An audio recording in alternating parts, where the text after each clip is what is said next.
I I actually recorded a couple of things before this, and those were just warm ups. I feel, and we can do a more concise version here of the Kariligan Studio YouTube channel slash podcast.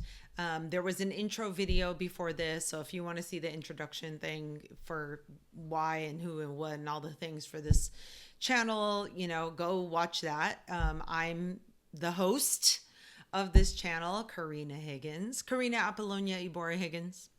And why am I qualified to do this channel? I don't know.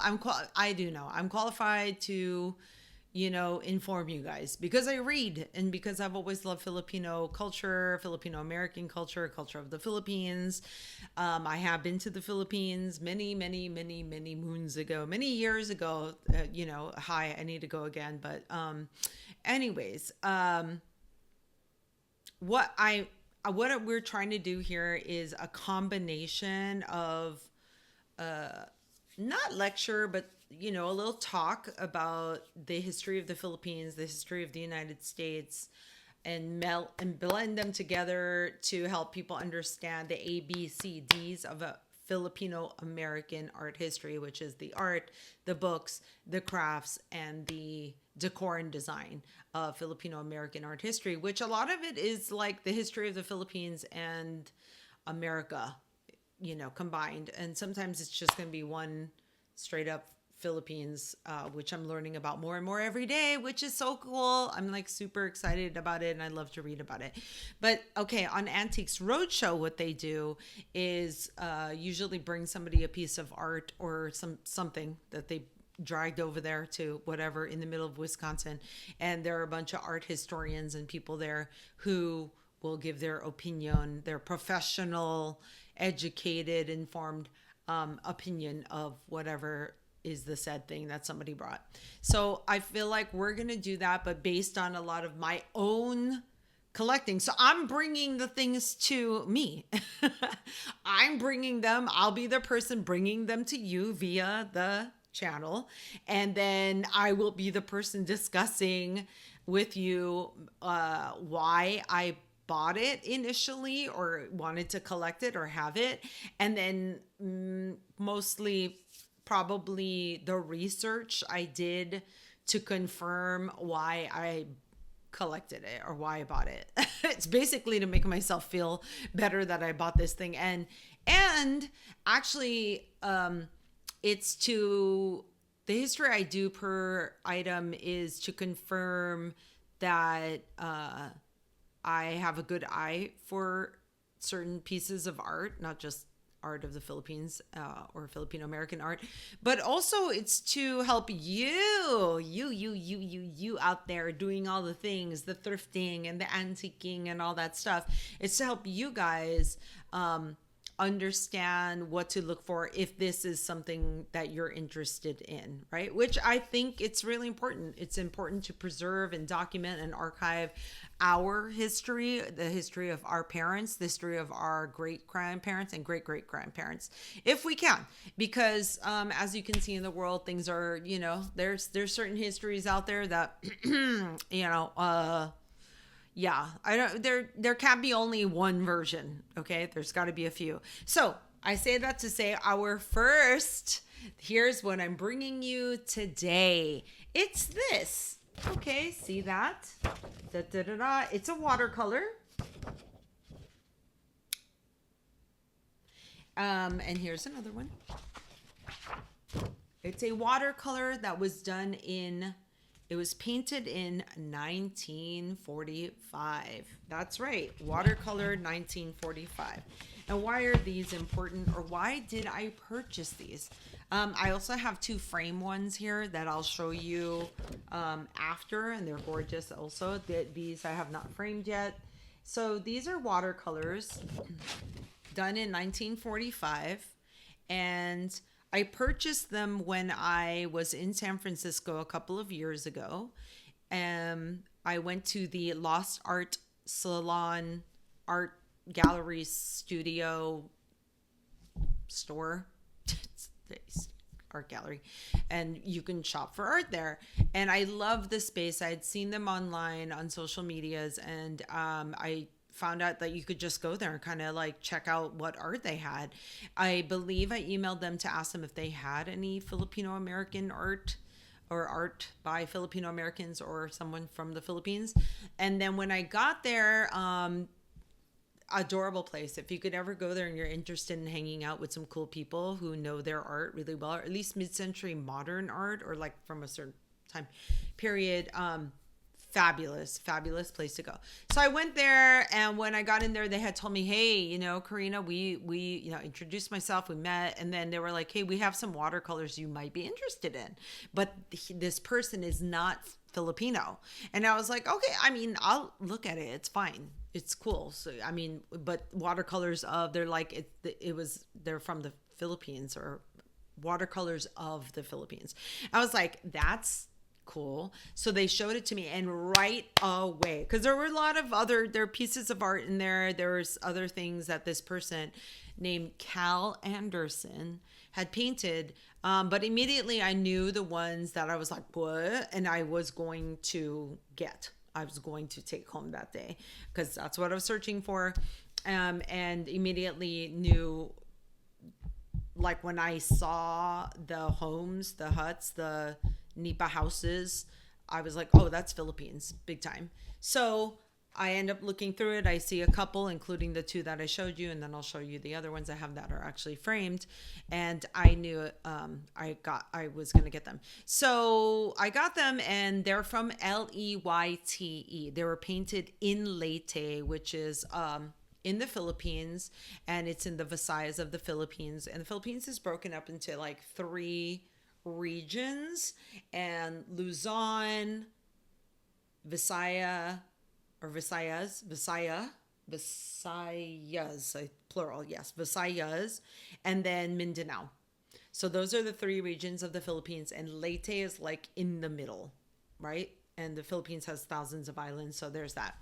And I say that being they were built, these watercolors were painted in 1945, and many people, I guess if you know American history, you know that World War II started it started before 1941, but when Japanese bombed Pearl Harbor in 1941, it was on and popping. So 1941, Japanese bombed Pearl Harbor, war is raging. We're ready to go. Things are happening. And in the Philippines during that time, there were Japanese folks already living in the Philippines, along with Chinese folks living in the Philippines. Okay. And, pre-colonization, or colonization of the Spanish. So there's a lot of Spanish mixed up in the Philippines, but the Japanese were already in the Philippines as well. And also the Americans were there. So when the war broke out, General MacArthur, a lot of people know him as a big figure in World War II. He was in the Philippines, and then he jammed. He left the Philippines, and the Philippines had to be protected, and they had to like hold the fort, man.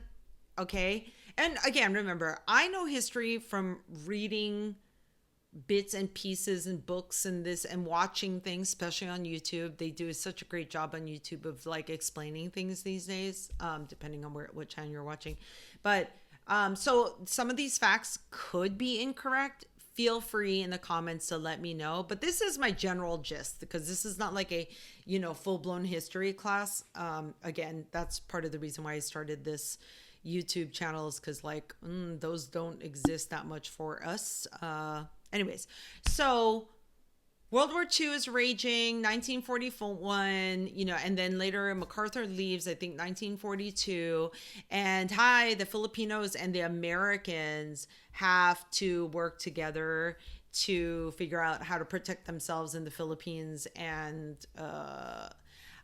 wait for the return of MacArthur, which was promised. And, I guess, but in the meantime, man, people have to fight and do things. So that happens, and then by 1944, American soldiers, a lot of them, they come back. The ones who weren't, there were American soldiers there already, and a lot of people have heard of the march, the Bataan March, which was like the death march of the Filipinos and the Americans that were in Philippines.